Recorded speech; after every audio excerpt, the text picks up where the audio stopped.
नमस्कार दोस्तों, true IAS and PCS में आप सभी का स्वागत है। घटना चक्र की सीरीज़ को हम लोग कंटिन्यू करते हैं और इंडियन पॉलिटी की सीरीज़ में हम लोग सेट 1 के क्वेश्चंस को देख रहे हैं आजकल। तो सेट 1 मतलब हमारा चैप्टर 1। तो हम लोग फर्स्ट से लेकर 20 तक जो क्वेश्चन है उसको कंप्लीट तरीके से कॉम्प्रिहेंसिव ढंग से कवर कर चुके हैं। तो इस वीडियो में दोस्तों हम लोग बात करेंगे 21 से क्वेश्चन सेट के बारे में। तो चलिए अपनी डिस्कशन स्टार्ट करते हैं। दोस्तों, डिस्कशन स्टार्ट करने से पहले आप सभी के लिए एक छोटा सा अपडेट।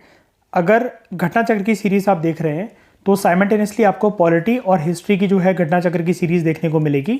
इसके अलावा कुछ अदर इनिशिएटिव्स के बारे में आपको बताना चाहूँगा इस चैनल पे जो चल रहे हैं। डेली एक स्टैटिक सब्जेक्ट को हम लोग टारगेट कर रहे हैं और उसके हम लोग जो है दोस्तों एमसीक्यूज़ जो है वो देखेंगे। फिर आपको करंट अफेयर की सीरीज़ में एक यूपीएससी के करंट अफेयर और स्टेट पीएससी के करंट अफेयर जो है वो देखने को मिलेंगे। एमपीजी के जो है बहुत ही जल्द आपकी स्टार्ट होने वाली है। और इन सभी डिस्कशंस की अगर पीडीएफ जो है वो आप अवेल करना चाहते हैं तो नीचे आप वीडियो के नीचे जाइए और वहाँ पर टेलीग्राम का एक ऑफिशियल लिंक आपको मिलेगा जो कि आपको इस पेज तक लेकर जाएगा। वहाँ पर आपको इन सभी डिस्कशंस के पीडीएफ, स्पेशली घटना चक्र की जो पीडीएफ है वो आपको जो है वो मिल जाएगी। तो बुक्स के ऊपर मैं बार बार आपको बोल रहा हूँ, अलग से खर्चा नहीं करना है आपको इन्हीं लेक्चर्स को देखना है। इसके अंदर explanations both Hindi as well as English दोनों लैंग्वेजेस में आपको देखने को मिलेगी। इसके बाद भी अगर आपको कोई डाउट आता है किसी टॉपिक में, किसी भी चीज़ में, तो आप इस trueies1995@gmail.com पे जाकर आप कांटेक्ट कर सकते हैं हमारी टीम को। तो चलिए दोस्तों, फाइनली डिस्कशन से स्टार्ट करते हैं, अपने आज के बास्केट ऑफ क्वेश्चंस के बारे में जानते हैं। तो डिस्कशन का सबसे पहला क्वेश्चन दोस्तों हमारे सामने, इनमें से कौन सा एक्ट आपको बताना है फेडरल पॉलिटी जो है इंडिया में प्रोवाइड करवाता है। मतलब ये जो फेडरल पॉलिटी का जो कंसेप्ट है भारत में कौन से एक्ट की वजह से जो है आया। भारत सरकार अधिनियम 1909, government of India 1919, government of India 1935 या फिर इंडियन इंडिपेंडेंस एक्ट 1947। तो बताइए फेडरल पॉलिटी का कंसेप्ट जो है वो आपको कौन से एक्ट में देखने को मिलता है। इस क्वेश्चन का दोस्तों करेक्ट आंसर है option C, government of India act 1935 में फेडरल पॉलिटी के कंसेप्ट के बारे में बात करी गई थी। हम इसके बारे में प्रीवियस जो लेक्चर्स हैं घटना चक्र के उसके बारे में हम लोग देख चुके हैं। जैसा कि मैंने आपको बताया था, गवर्नमेंट ऑफ इंडिया 1935 में बड़ी सारी बातें बोली हुई थी कि सेपरेशन ऑफ पावर जो है किस तरीके से होगी और सेंट्रल और प्रोविंशियल लेजिस्लेचर्स जो हैं उनमें जो पावर्स हैं किस तरीके से डिवाइड करी जाएंगी। डायरकी को मैंने आपको बताया था प्रोविंसेस लेवल पर ख़त्म करके सेंट्रल लेवल पर इंट्रोड्यूस करा था। इसके अलावा सबसे इंपॉर्टेंट बात जो मैंने आपको बताई थी जो कि इस क्वेश्चन से रिलेटेड है कि फेडरेशन ऑफ इंडिया का कंसेप्ट दोस्तों इस एक्ट में दिया गया था गवर्नमेंट ऑफ इंडिया 1935 में, जिसमें बोला गया था कि एक फेडरेशन ऑफ इंडिया बनाई जाएगी जिसमें ब्रिटिश इंडिया और प्रिंसली स्टेट जो होंगे वो उसका पार्ट होंगे। लेकिन एक बात हमने इसके साथ ये भी जानी थी कि ये वाला जो पार्ट है वो कभी इंप्लीमेंट ही नहीं हो पाया था। तो इस क्वेश्चन के हिसाब से C is the correct answer, government of India 1935। बढ़ते हैं नेक्स्ट क्वेश्चन की तरफ। आपको ये बताना है दोस्तों, जो फेडरेशन इस्टेब्लिश करा गया गवर्नमेंट ऑफ इंडिया 1935 की वजह से, तो जो रेसिड्यूरी पावर्स होती हैं वो किसको दी गई। ठीक है, फेडरल लेजिस्लेचर को दी गई, प्रोविंशियल लेजिस्लेचर को दी गई, गवर्नर जनरल को दी गई या फिर प्रोविंशियल गवर्नर को दी गई। तो स्क्रीन को पॉज करके करेक्ट आंसर के बारे में सोचिए कि जो फेडरेशन जो अभी हमने पढ़ा, फेडरेशन ऑफ इंडिया जो बात बोली गई कि इस्टेब्लिश करा जाएगा गवर्नमेंट ऑफ इंडिया 1935 के तहत, तो रेसिड्यूरी पावर्स का जो कंसेप्ट है वो इनमें से किसको दिया गया। तो दोस्तों इस क्वेश्चन का करेक्ट आंसर है गवर्नर जनरल को रेसिड्यूरी पावर जो है वो दी गई अंडर गवर्नमेंट ऑफ इंडिया 1935। ठीक है, तो इसकी एक्सप्लेनेशन एक बार देखते हैं हम लोग। रेसिड्यूरी पावर जो है दोस्तों वो गवर्नर जनरल को दी गई जो कि फेडरेशन इस्टेब्लिश करा गया। फेडरेशन क्या था दोस्तों, जिसमें ब्रिटिश इंडियन स्टेट्स थे प्लस कुछ प्रिंसली स्टेट्स थे। ठीक है, वो मिलके बनाएंगे फेडरेशन ऑफ इंडिया। तो ऐसी बात बोली गई गवर्नमेंट ऑफ इंडिया 1935 में। ठीक है दोस्तों, बढ़ते हैं नेक्स्ट क्वेश्चन की तरफ। अगला क्वेश्चन दोस्तों अगेन हमारे सामने है, जो फेडरेशन इस्टेब्लिश करा गया तो उसके तहत रेसिड्यूरी पावर्स कैसे दी गई। सेम क्वेश्चन दोस्तों देखिए, ये जो क्वेश्चन है यहाँ पर आप देख रहे हैं इस बिल्कुल सेम क्वेश्चन है, आपको एक तरीके से बिल्कुल सेम ही दिखेगा। तो ऊपर जो इससे पहले वाला क्वेश्चन था दोस्तों वो यूपीपीसीएस में आया था और ये आपको जो क्वेश्चन है दोस्तों ये यूपीएससी के प्रीलिम्स में पूछा गया था साल 2018 में। ठीक है, तो क्वेश्चन देखिए दोस्तों, स्टेट एग्जाम्स के और यूपीएससी के भी रिपीट होते हैं। बिल्कुल इस क्वेश्चन में आपको कोई अंतर नहीं दिखेगा, सेम क्वेश्चन हमसे पूछ रहा है। जो फेडरेशन गवर्नमेंट ऑफ इंडिया 1935 में स्टैब्लिश हुआ था उसमें रेसिड्यूरी पावर किसको दी गई, फेडरल लेजिस्लेचर को, गवर्नर जनरल को, प्रोविंशियल लेजिस्लेचर को या फिर प्रोविंशियल गवर्नर को। तो अब तो आप इसका करेक्ट आंसर जानते हैं। इस क्वेश्चन का दोस्तों करेक्ट आंसर है गवर्नर जनरल को जो है ये वाली पावर दी गई।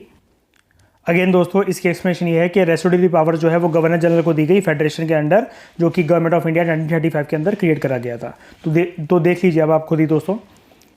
घटना चक्र की जो सीरीज़ है कितनी ज़्यादा इंपॉर्टेंट है कि स्टेट पीएससी प्लस यूपीएससी के जो करंट अफेयर्स जो प्रीवियस ईयर क्वेश्चन पेपर्स हैं वो आपको जो क्वेश्चन का बैलेंस जो आपको देखने को मिलता है, तो आप देख सकते हैं कि रिपीटेड क्वेश्चंस भी आपको काफ़ी सारे देखने को मिलेंगे और ये आपकी हेल्प कर सकते हैं एग्ज़ाम में। अगर मान लीजिए ऐसे एक भी या दो भी क्वेश्चन आ जाते हैं तो आपके सीधा 4 नंबर जो है इंश्योर हो जाते हैं। 4 नंबर दोस्तों आप कीमत समझते होंगे, अगर आप अटेम्प्ट दे चुके हैं बहुत ज़्यादा होते हैं। आपका एक बारी प्लस प्रीलिम्स क्लियर होने तक की देरी होती है और सीधा हो सकता है आपकी उसी साल आईएएस के लिस्ट में आपकी जो है एंट्री हो जाए। ठीक है, बढ़ते हैं दोस्तों नेक्स्ट क्वेश्चन की तरफ। क्वेश्चन नंबर 24 देखते हैं फटाफट। अगला क्वेश्चन दोस्तों आपसे ये पूछ रहा है, इनमें से क्या चीज़ इंपॉर्टेंट और परमानेंट फीचर नहीं है कॉन्स्टिट्यूशनल हिस्ट्री का भारत की, जैसा कि गवर्नमेंट ऑफ इंडिया 1935 में बोला हुआ है। मतलब ये थोड़ी सी टोन इसकी अटपटी है क्वेश्चन की। आपसे वो सिंपल तौर पे ये पूछना चाह रहा है कि इनमें से क्या चीज़ गवर्नमेंट ऑफ इंडिया 1935 का पार्ट नहीं थी ओरिजिनली। क्या गवर्नमेंट ऑफ इंडिया 1935 में a written constitution for the country की डिमांड नहीं बोली गई थी, या फिर इसके अंदर इलेक्टेड रिप्रेजेंटेटिव्स होंगे जो कि रिस्पॉन्सिबल होंगे लेजिस्लेचर के लिए, ये वाली बात नहीं बोली गई थी, या फिर इसके अंदर फेडरेशन का स्कीम जो है वो नहीं दी गई थी, या फिर लेजिस्लेचर के अंदर जो ऑफिशियल मेंबर्स होंगे उनका नॉमिनेशन कैसे होना चाहिए ये वाली बात नहीं बोली गई थी। तो गवर्नमेंट ऑफ इंडिया 1935 के कुछ फीचर्स थे दोस्तों, उनमें से आपको ये बताना है 4 ऑप्शन में से क्या इसका ओरिजिनल फीचर नहीं था। तो इंपॉर्टेंट क्वेश्चन है दोस्तों काफ़ी ज़्यादा है। इस क्वेश्चन का करेक्ट आंसर है ऑप्शन ए, रिटन कॉन्स्टिट्यूशन जो होना चाहिए देश के लिए, ये वाली बात इस एक्ट में नहीं बोली गई थी। आइए एक्सप्लेनेशन जानते हैं। जो प्रोविजन था ना दोस्तों कि भारत के लिए एक रिटन कॉन्स्टिट्यूशन होना चाहिए, ये कहीं पर भी मेंशन नहीं है गवर्नमेंट ऑफ इंडिया 1935 में। डिमांड जो है कॉन्स्टिट्यूशन की, इसको एक्सेप्ट करा गया था ब्रिटिश सरकार के द्वारा एक ऑफर में जिसको बोला जाता है अगस्त ऑफर 1940 में, जिसमें ब्रिटिश गवर्नमेंट ने कि जब भारत आज़ाद हो जाएगा उसके लिए एक नया संविधान होना चाहिए और नया संविधान बनाने की जिम्मेदारी सिर्फ और सिर्फ हिंदुस्तान के लोगों को होगी। ये वाली बात मान ली गई थी इस ऑफर में, अगस्त ऑफर 1940 में। उसके बाद होता क्या है, 1942 में ब्रिटिश कैबिनेट के एक मेंबर होते हैं जिनका नाम होता है सर स्टैफर्ड क्रिप्स। ये क्रिप्स प्रपोजल लेकर आते हैं। इस प्रपोजल में ये बोला जाता है, ये एक तरीके का ड्राफ्ट प्रपोजल होता है कि हमसे मतलब हिंदुस्तानियों से ये रिक्वेस्ट करी गई थी, उस टाइम के जो भी इंडियन लीडर्स थे उनसे रिक्वेस्ट करी गई थी कि ब्रिटिश गवर्नमेंट आपको कंप्लीट आज़ादी देगी, आप अपना स्वतंत्र रूप से संविधान बनाइए, इंडिपेंडेंट रूप से आप अपना कॉन्स्टिट्यूशन बनाइए, हमें कोई भी दिक्कत नहीं है। सिर्फ एक कंडीशन के बेसिस पे सेकेंड विश्व युद्ध, जब सेकेंड वर्ल्ड वॉर जो है वो ख़त्म हो जाए, वो चल रहा था दोस्तों उस टाइम पे 1939 से लेकर 1945 तक चल रहा था। और ये देखिए कब आए थे, 1942 में आए थे। तो इसका मतलब सेकेंड वर्ल्ड वॉर चल रहा था और ब्रिटिश गवर्नमेंट जो थी वो वॉर एफर्ट्स में जो थी वो कंप्लीट तरीके से डेडिकेटेड थी, वहाँ पर बिजी थी। तो ब्रिटिश गवर्नमेंट का ऐसा बोलना था कि हम आपको पूरी आज़ादी देंगे, आप आराम से अपना कॉन्स्टिट्यूशन बनाइए, एक बारी बस सेकेंड वर्ल्ड वॉर खत्म हो जाने दीजिए। एक्चुअली दोस्तों जो ब्रिटिशर्स थे ना, उनकी गवर्नमेंट काफ़ी ज़्यादा चालाक थी। वो एक्चुअली हमारा ना इंडियंस जो आर्मी में, ब्रिटिशर्स की आर्मी में जो उनको सपोर्ट करते थे, उनका सपोर्ट चाहती थी। इसलिए वो ताकि सपोर्ट हमें मिलता रहे और उसके बाद वो आराम से जो है हमें कॉन्स्टिट्यूशन का एक लालच देकर कि आप आराम से सेकेंड वर्ल्ड वॉर के बाद कॉन्स्टिट्यूशन बना सकते हैं, इसलिए इनको भेजा गया था सर स्टैफर्ड क्रिप्स को 1942 में। ठीक है, और ये अगस्त ऑफर वाली बात भी आपको याद रखनी है। तो इस क्वेश्चन का 200 करेक्ट आंसर है कि रिटन कॉन्स्टिट्यूशन की बात इसमें नहीं थी, ये तो बहुत पहले हो चुकी थी, बहुत बाद में आई है। गवर्नमेंट ऑफ इंडिया 1935 में ऐसा कुछ भी नहीं बोला गया था। बढ़ते हैं दोस्तों नेक्स्ट क्वेश्चन की तरफ। अगला क्वेश्चन हमारे सामने हमसे पूछा जा रहा है, इनमें से क्या जो है वो एक सेलिएंट फीचर नहीं है गवर्नमेंट ऑफ इंडिया 1935 का। ऑप्शन आपके सामने है। इस एक्ट में प्रोवाइड करा गया था कि ऑल इंडिया फेडरेशन एक होनी चाहिए। दूसरा, इस एक्ट में ये बोला गया था कि रेसिडुअरी सब्जेक्ट्स हैं वो प्रोविंशियल लेजिस्लेचर को अलॉट करे जाएंगे। तीसरा, इस एक्ट के तहत प्रोविंशियल ऑटोनॉमी मतलब स्टेट्स को जो ऑटोनॉमी, जो आज़ादी थी, डिसीजन मेकिंग की पावर जो है उसकी शुरुआत हुई। और चौथा, इस एक्ट की वजह से डायरकी जो है वो प्रोविंशियल लेवल पर अबॉलिश हो गया था और सेंट्रल लेवल पर जो है इंट्रोड्यूस करा गया था। ठीक है, तो आपको बताना है इनमें से गवर्नमेंट ऑफ इंडिया 1935 का फीचर क्या नहीं था। तो दोस्तों इस क्वेश्चन का करेक्ट आंसर है ऑप्शन बी, रेसिडुअरी सब्जेक्ट जो है वो प्रोविंशियल लेजिस्लेचर को दिए जाएंगे। ऐसा कोई भी बात इस एक्ट में नहीं बोली गई थी। तो दोस्तों देखिए, रेसिडुअरी जो सब्जेक्ट्स हैं वो ना ही सेंट्रल लेजिस्लेचर को सौंपे गए, ना ही प्रोविंशियल लेजिस्लेचर को सौंपे गए। तो फिर दिए किसको गए, सवाल ही उठता है। तो रेसिडुअरी पावर्स जो हैं दोस्तों वो वाइस रॉय यानी कि गवर्नर जनरल ऑफ इंडिया के पोर्टफोलियो में जो है वो रखी गई, ना ही वो सेंट्रल लेजिस्लेचर को दी गई, ना ही प्रोविंशियल लेजिस्लेचर को दी गई।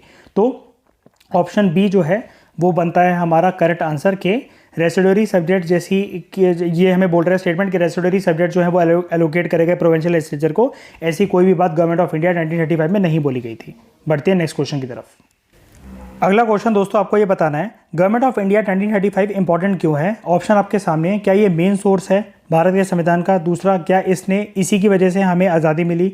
तीसरा, क्या इसमें बंटवारे की बात करी गई थी? या चौथा, इसने जो है नेटिव स्टेट्स हैं वो एबॉलिश कर दी थी, यानी मूल राज्य को समाप्त कर दिया था। तो दोस्तों इस क्वेश्चन का करेक्ट आंसर है ऑप्शन ए, ये मेन सोर्स है कॉन्स्टिट्यूशन ऑफ इंडिया का। यहाँ पर देखिए गवर्नमेंट ऑफ इंडिया 1935 दोस्तों हमारे भारत के संविधान को बनाने की दिशा में एक इम्पॉर्टेंट कदम जो रखा गया वो गवर्नमेंट ऑफ इंडिया 1935 की वजह से रखा गया, क्योंकि भारत सरकार अधिनियम 1935 में बड़े सारे इंपॉर्टेंट प्रोविजंस थे जिनको हमने अपनाया, और मोस्ट ऑफ द फीचर्स जो है हमारा, अगर हम कहें कि हमारा कॉन्स्टिट्यूशन बोरोड कॉन्स्टिट्यूशन है, तो इससे हमने बहुत ज़्यादा फीचर्स जो हैं बोरो करे। इनफैक्ट सबसे ज़्यादा इसी से बोरो करे।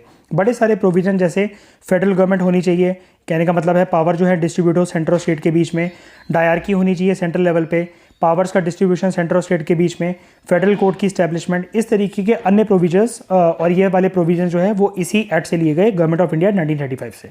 बढ़ते हैं दोस्तों नेक्स्ट क्वेश्चन की तरफ।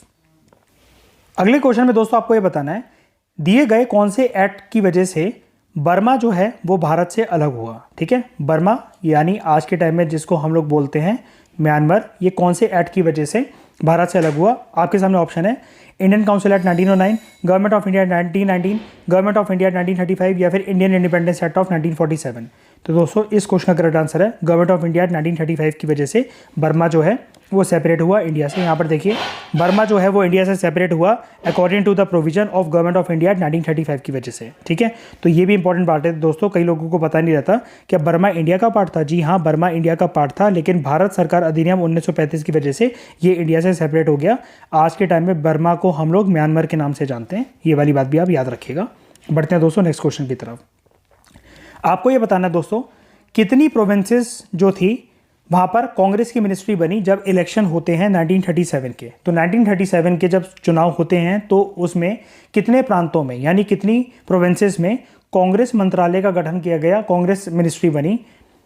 11 प्रोविंसेस में, 9 प्रोविंसेस में, 6 प्रोविंसेस में या 8 प्रोविंसेस में? दोस्तों मैंने थोड़ा सा ऑप्शन यहाँ पर जो है ना वो चेंज कर दिए हैं, क्योंकि एक्चुअली जब ये क्वेश्चन आया था और जब इस पर एक कंट्रोवर्सी क्रिएट हो गई थी, इसका एक्चुअली कोई राइट आंसर यहाँ पर था ही नहीं, लेकिन मैंने एक ऑप्शन ऐसा डाला कि राइट आंसर होगा। तो आप स्क्रीन को पॉज करके सोच के बताइए कि राइट आंसर क्या होना चाहिए।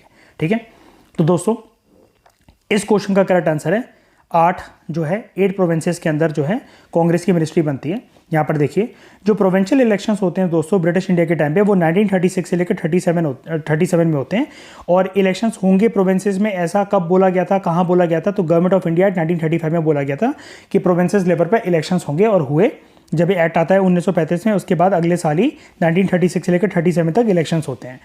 जो इलेक्शंस हुए 11 प्रोविंसेस में, जैसे Madras, Bihar, central provinces, Orissa, united provinces, Bombay presidency, Assam, north west frontier province, Bengal, Punjab, Sindh, यहाँ पर इन 11 प्रोविंसेस में से 8 प्रोविंसेस के अंदर दोस्तों याद रखिएगा 8 प्रोविंसेस, 11 में टोटल चुनाव हुए, उनमें से 8 में कांग्रेस ने अपनी सरकार बनाई 1937 में जब उनका रिजल्ट आता है फाइनली। तो इस लिहाज से D is the correct answer. अब यहाँ पर दोस्तों वो क्या है जो मैं आपको बता रहा था, ये तीनों ऑप्शन तो ठीक दे रखे थे इन्होंने 11, 9, 6, लेकिन यहाँ पर इन्होंने 3 कर रखा था। ये यूपी का लोअर सब प्री आया हुआ था 2015 के अंदर, उसके अंदर एक क्वेश्चन था तो उन्होंने क्वेश्चन ही गलत बना दिया था, यहाँ पर 3 लिख रखा था, लेकिन मैंने आपको यहाँ पर 8 दे दिया ताकि आप करेक्ट आंसर जो है वो जान सकें। तो घटना चक्र का एक भी क्वेश्चन हम मिस नहीं करेंगे, आपको टेंशन लेने वाली बात नहीं है। बुक आपकी जो है बुक की कॉस्ट आपकी बिल्कुल वेस्ट नहीं होगी, आप इन लेक्चर्स पे कंप्लीटली रिलाई कर सकते हैं। पीडीएफ तो आपको मिल जाएगी टेलीग्राम पे। ठीक है, बढ़ते हैं दोस्तों नेक्स्ट क्वेश्चन की तरफ। अगले क्वेश्चन में दोस्तों आपको ये बताना है जो प्रपोजल आया था कि भारत का संविधान जो है वो कॉन्स्टिट्यूंट असेंबली के द्वारा बनाया जाएगा, तो वो ये प्रपोजल किसके द्वारा आया था कि एक इलेक्टेड कॉन्स्टिट्यूंट असेंबली जो होगी वो भारत के लिए संविधान बनाएगी। साइमन कमीशन में ऐसा प्रपोजल था, भारत सरकार अधिनियम यानी कि गवर्नमेंट ऑफ इंडिया 1935 में ऐसा प्रपोजल था, क्रिप्स मिशन ने ऐसा प्रपोजल दिया था, या फिर ब्रिटिश का एक कैबिनेट डेलीगेशन आया था उसने ऐसा प्रपोजल दिया था। तो दोस्तों इस क्वेश्चन का करेक्ट आंसर है क्रिप्स मिशन के तहत ये वाली बात बोली गई थी। यहाँ पर देखिए जो प्रपोजल है कि भारत के लिए एक संविधान बनेगा वो और संविधान बनाएगा एक इलेक्टेड कॉन्स्टिट्यूएंट असेंबली के द्वारा बनाया जाएगा। ऐसा क्रिप्स मिशन में बोला गया था जो कि 1942 में आया। इसको भी अपने प्रीवियस क्वेश्चंस के एक्सप्लेनेशन में देखा, लेकिन कंडीशन दोस्तों सिर्फ यही थी, उन्होंने जो रखा था सर स्टैफर्ड क्रिप्स ने इंडिया में आकर 1942 में, कंडीशन यही थी कि एक बारी बस सेकेंड वर्ल्ड वॉर खत्म हो जाए, उसके बाद आप लोग आराम से अपना स्वतंत्र रूप से स्वतंत्र संविधान बना सकते हैं, आपको कुछ भी नहीं कहेंगे। आप इलेक्टेड कॉन्स्टिट्यूएंट असेंबली जो है उसमें भारतीय जो होंगे वो अपना आराम से संविधान बनाए, हमें कोई दिक्कत नहीं है, लेकिन बस सेकंड वर्ल्ड वॉर खत्म हो जाने दो। तो बढ़ते हैं दोस्तों आज की क्लास की लास्ट क्वेश्चन की तरफ। आपको ये बताना है जो इल्बर्ट बिल आया, इनमें से क्या इल्बर्ट बिल का ऑब्जेक्टिव था कॉलोनियल इंडिया को लेकर। ठीक है, ऑप्शन आपके सामने। इंडियंस और यूरोपियंस को इक्वल स्टेटस में लाया गया, किस मामले में कि अब वो कोर्ट में पीनल ज्यूरिसडिक्शन जो है उसको देख सकते हैं। दूसरा, क्या इस बिल ने एक स्ट्रिक्ट रिस्ट्रिक्शन लगाई लोकल प्रेस के ऊपर, क्योंकि उनको ऐसा माना जाता था वो जो खबरें छापते हैं वो एंटी कॉलोनियल हैं। तीसरा, क्या इस बिल में ये वाली बात बोली गई कि एडमिनिस्ट्रेटिव सर्विस एग्जाम्स जो होंगे वो इंडिया में कंडक्ट हो सकते हैं और इंडियंस को इंकरेज करा जाएगा कि वो अब पार्टिसिपेट कर सकते हैं एग्जाम्स में। चौथा, क्या इस बिल ने आर्म्स एक्ट जो था वेपन्स के लिए उसमें अमेंडमेंट लाई और परमिट कर दिया कि इंडियंस भी अब आर्म्स होल्ड कर सकते हैं। ठीक है, मतलब बंदूक हथियार वगैरह रख सकते हैं। तो दोस्तों इस क्वेश्चन का करेक्ट आंसर है ए। इस बिल में दोस्तों एक इंपॉर्टेंट बात ये बोली गई थी कि इंडियंस और यूरोपियंस जो होंगे अब वो इक्वल स्टेटस पे होंगे एज फार एज कोर्ट की जो पीनल ज्यूरिसडिक्शन है, जो पेनल्टी ज्यूरिसडिक्शन है, अगर वो कंसल्ट करी जाती है। मतलब अगर एक हिंदुस्तानी किसी क्राइम के लिए गुनहगार है तो एक यूरोपियन भी गुनहगार होगा, और अगर एक यूरोपियन अगर एक हिंदुस्तानी को सज़ा दे सकता है तो अब एक हिंदुस्तानी भी एक यूरोपियन को सज़ा दे सकता है। ठीक है, आइए समझते हैं इसकी एक्सप्लेनेशन देखते हैं। इल्बर्ट बिल दोस्तों जो है इंट्रोड्यूस करा गया 1883 में ब्रिटिश इंडिया में, किसके द्वारा? वाइस रॉय रिपन के द्वारा।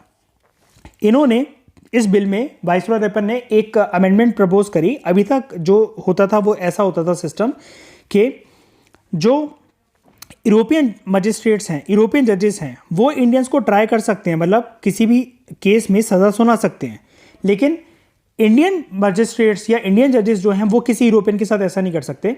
लेकिन अब एक अमेंडमेंट लाई गई और ये बोला गया कि अब इंडियन जजेस और मजिस्ट्रेट्स को एक परमिशन दे दी गई, देवर अलाउड, कि वो अब ब्रिटिश ऑफेंडर्स को क्रिमिनल केसेस के लिए ट्राई कर सकते हैं, उनको बिल्कुल सज़ा सुना सकते हैं, कोई भी सज़ा सुना सकते हैं, लेकिन डिस्ट्रिक्ट लेवल पर। ठीक है, और उस टाइम पर ये वाली चीज़ बहुत एक आप कह सकते हैं दोस्तों अनोखी चीज़ थी, क्योंकि ऐसा उस टाइम पे किसी भी बिल के अंदर किसी भी वाइस रॉय ने कुछ भी ऐसा अलाउड नहीं करा था। यूरोपियंस जो थे, जो ब्रिटिशर्स जो थे, वो तो हिंदुस्तानियों को आराम से किसी भी मामले में सज़ा जो है वो सुना सकते थे, लेकिन अब एक चीज़ की शुरुआत हो गई थी, चलो भले ही डिस्ट्रिक्ट लेवल पे सही, लेकिन कम से कम अब एक इंडियन मजिस्ट्रेट, यहाँ पर देखिए एक इंडियन जज और एक इंडियन मजिस्ट्रेट कम से कम एक ब्रिटिश ऑफेंडर को ट्राई तो कर सकता है कोर्ट में, सज़ा तो दे सकता है कम से कम, जो पीनल प्रोविजंस होते हैं कम से कम उसके तहत मुजरिम तो बना सकता है उसे क्रिमिनल केसेस के अंदर, भले ही डिस्ट्रिक्ट लेवल पे, लेकिन शुरुआत तो हुई ना कम से कम। ठीक है, कि जो कानून है वो दोनों के लिए इक्वल है, कानून की सज़ा देने वाला दोनों के लिए इक्वल है, और जो ऑफेंडर्स हैं उसको भी इक्वल नज़रों से ट्रीट करा जाएगा। क्योंकि जो ब्रिटिशर्स हैं दोस्तों आपको पता है वो एक कंसेप्ट में बहुत इंपॉर्टेंट तरीके से विश्वास रखते थे, वो है रूल ऑफ लॉ का कंसेप्ट। कानून सबके लिए बराबर है, कानून सबके लिए एक जैसा है। तो इस लिहाज से दोस्तों इस क्वेश्चन का आंसर है ऑप्शन ए। ये दो बातें आपको ज़रूर से याद रखनी है। इल्बर्ट बिल जो है वो 1883 में आता है और ये वाइस रॉय उस टाइम पे थे लॉर्ड रिपन। ठीक है, और उन्होंने क्या अमेंडमेंट लाई ये तो हम कॉम्प्रिहेंसिव तरीके से हमने देख लिया। तो दोस्तों इसी तरीके से घटना चक्र की सीरीज को हम लोग आगे कंटिन्यू करेंगे, कॉम्प्रिहेंसिव तरीके से और भी क्वेश्चंस देखेंगे। आज के डिस्कशन में इतना ही। Thank you very much for discussion.